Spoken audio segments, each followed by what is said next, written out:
Hello friends, Nayaswami Hriman here to share with you from the unpublished writings of Paramhansa Yogananda. I'd like to share with you, I'm going to read a bit of it, it's almost poetic, what Christ is doing now. Truth is, he doesn't say much about Christ in this article. Yogananda was funny that way. This was January 1934. On the screen of time, a drama of life is being enacted in the mundane movie mansion. The cosmic motion picture director has been filming on the screen many new pictures of ancient, medieval, and modern films. He films pictures of war and famine, poverty, tragedy, comedy, good and evil to keep us entertained through eternity. The appetite of entertainment-loving minds being enormous, the cosmic movie director is trying to film and play any kind and all kinds of pictures. This earth, now this is an interesting couple of sentences. Listen up. This earth is a place of mirth, a pleasure house for immortals.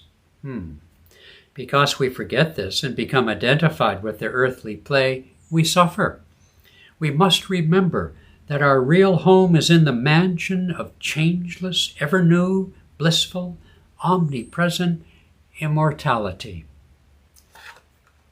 Unwise souls who play truant and get intoxicated with mundane desires and delusions want to stay in their earthly movie house and experience the excitement of pleasure and pain, life and death, health and disease.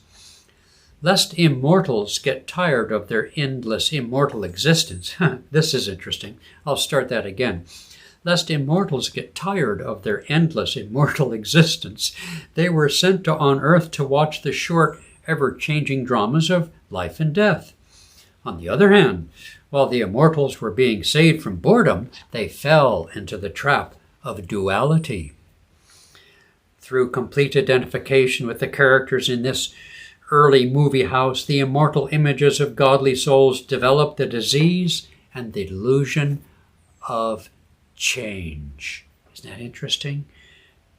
Godly souls develop the disease and the delusion of change.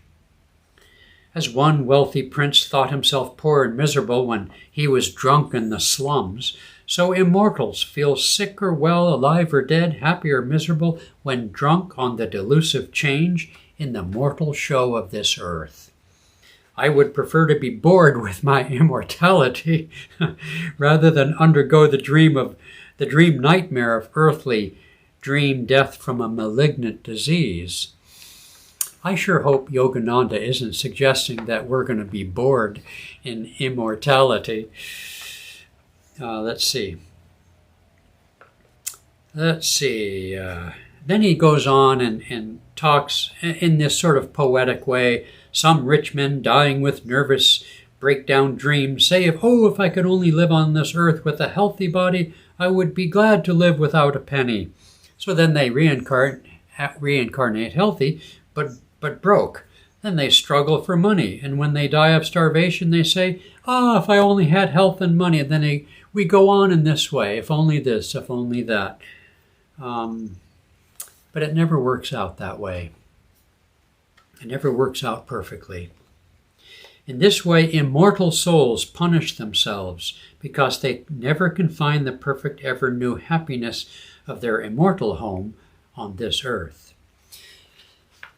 The phrase immortal souls is, of course, obviously redundant, but it does have a kind of power that just the word souls doesn't have.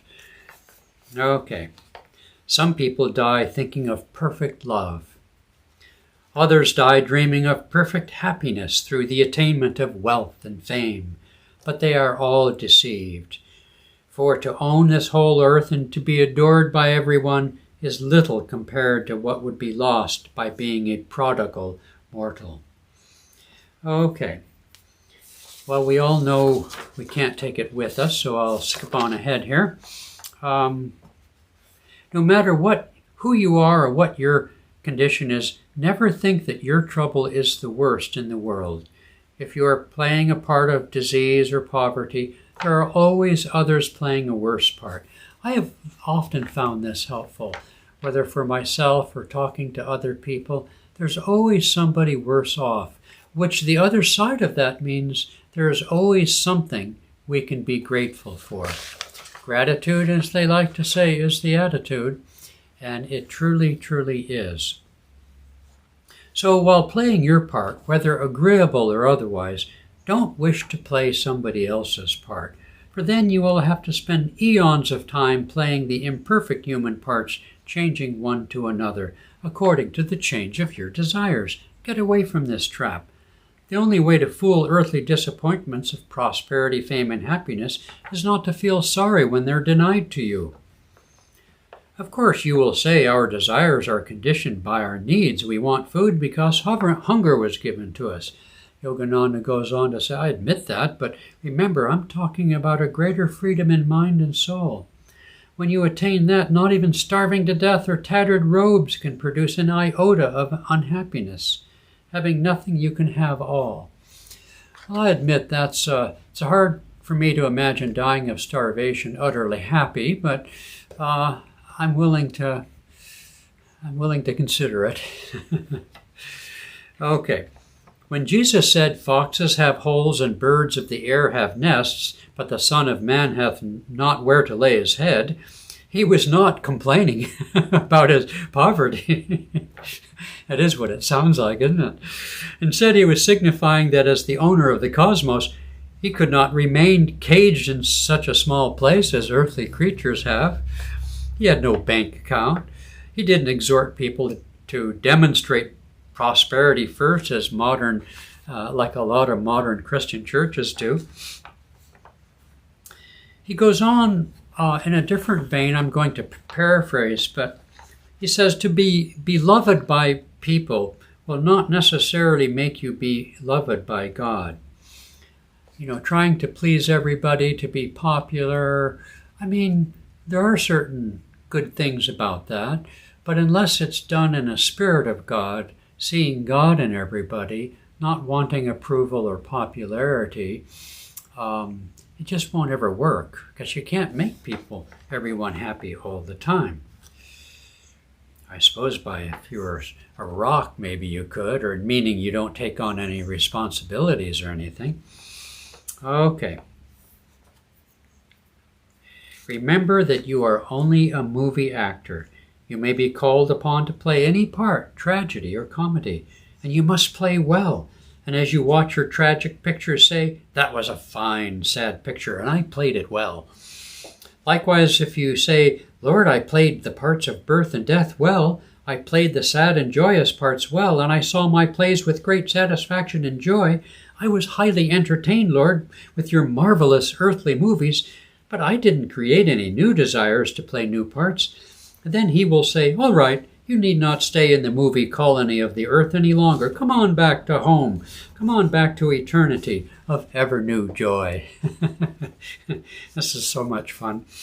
God will go on, Son, know this, that you are eternally my child, naughty or good, in heaven or on earth. But on earth, son, you forget that your home is my kingdom, and you get mixed up in my earthly shows, and you become miserable.